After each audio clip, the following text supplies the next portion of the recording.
कल शाम से सरकार की ओर से बेहद भ्रमित करने वाला और कोरा झूठ फैलाया जा रहा है और हमेशा की तरह से मीडिया के बहुत सारे साथी जो सरकार के इशारों पर कुछ भी करने को तैयार हैं, इसको खूब हवा दे रहे हैं और इसको चीख चीख कर टीवी चैनलों पर बोल रहे हैं। बोला जा रहा है कि अगर एमएसपी का कानून आ गया तो 11 लाख करोड़ की आवश्यकता पड़ेगी। बिल्कुल नहीं, ये पूरी तरह से असत्य है और जब राहुल गांधी जी ने इसका ऐलान किया तो सोच समझ कर किया। समझिए कि ये झूठ क्यों फैलाया जा रहा है और ये झूठ क्यों है। ये झूठ इसलिए है क्योंकि जो एग्रीकल्चर मार्केट है हमारा वो इम्परफेक्ट है, वो एसिमेट्रिकल होता है। मार्केट के फोर्सेस में स्टेबलाइजेशन लाने के लिए, मार्केट में मूल्यों में स्थिरता लाने के लिए हस्तक्षेप जरूरी होता है और वही हस्तक्षेप एमएसपी करता है। एमएसपी न्यूनतम समर्थन मूल्य है, मतलब कोई भी खरीद इसके नीचे नहीं हो सकती, इसके ऊपर ही होगी। पहली बात, सरकार पूरा पैदा किया हुआ अनाज तो खरीदती नहीं है, थोड़ा उसका अंश ही खरीदती है अपने बफर स्टॉक के लिए। लेकिन एमएसपी यह सुनिश्चित करता है कि बाजार का जो मूल्य है वो एमएसपी के ऊपर हो, वो न्यूनतम समर्थन मूल्य के ऊपर हो।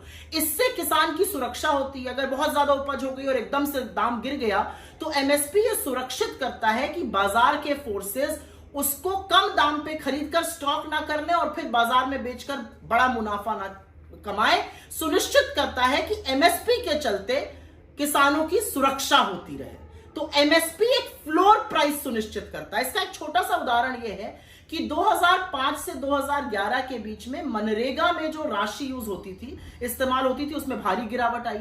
ऐसा क्यों हुआ? ऐसा इसलिए हुआ क्योंकि मनरेगा ने रूरल क्षेत्रों में, ग्रामीण क्षेत्रों में एक फ्लोर प्राइस दिया मजदूरी का और उसके बाद जो सेमी स्किल्ड और अनस्किल्ड लेबर था उसने अलग अलग तरीके के काम किए वहां पर और उसमें ज्यादा मजदूरी मिली क्योंकि मनरेगा ने एक फ्लोर प्राइस, एक न्यूनतम प्राइस तय कर दिया था। तो एमएसपी इसी तरह से एक हस्तक्षेप का टूल है, हस्तक्षेप का कारण है जिससे कि प्राइसेस में स्थिरता आ सके, जिससे कि किसान भारी नुकसान से अपनी फसल ना बेचे और उसका बहुत बड़ा नुकसान ना हो।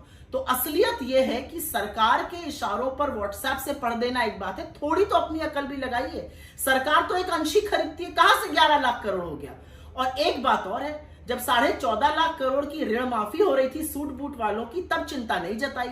जब 4.5 लाख करोड़ कॉर्पोरेट टैक्स को 32% से घटा के 22% पे किया गया और राजकोष को घाटा हुआ, तब चिंता नहीं जताई।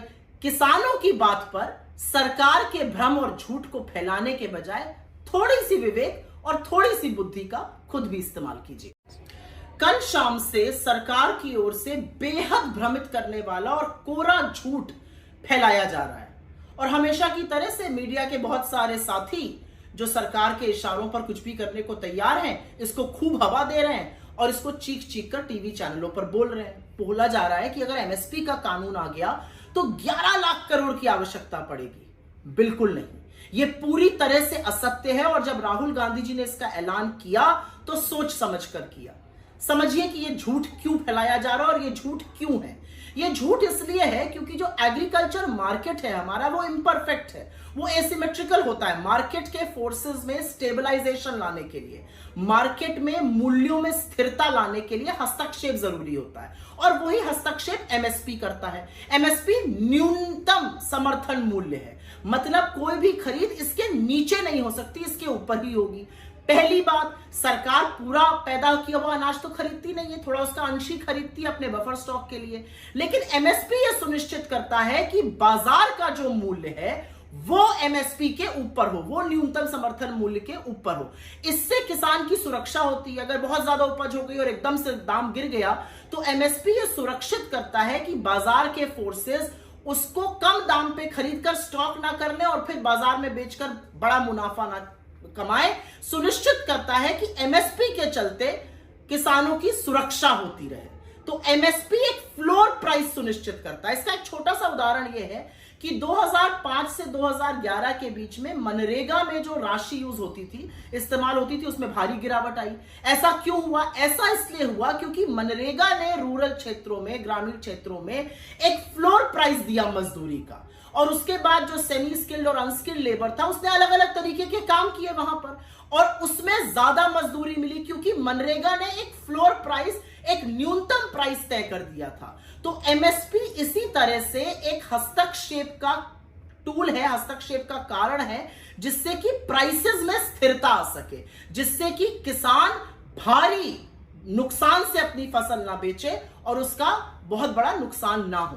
तो असलियत यह है कि सरकार के इशारों पर व्हाट्सएप से पढ़ देना एक बात है, थोड़ी तो अपनी अकल भी लगाइए। सरकार तो एक अंशी खरीदती है, कहां से 11 लाख करोड़ हो गया। और एक बात और है, जब 14.5 लाख करोड़ की ऋण माफी हो रही थी सूट बूट वालों की, तब चिंता नहीं जताई। जब 4.5 लाख करोड़ कॉर्पोरेट टैक्स को 32% से घटा के 22% पे किया गया और राजकोष को घाटा हुआ, तब चिंता नहीं जताई।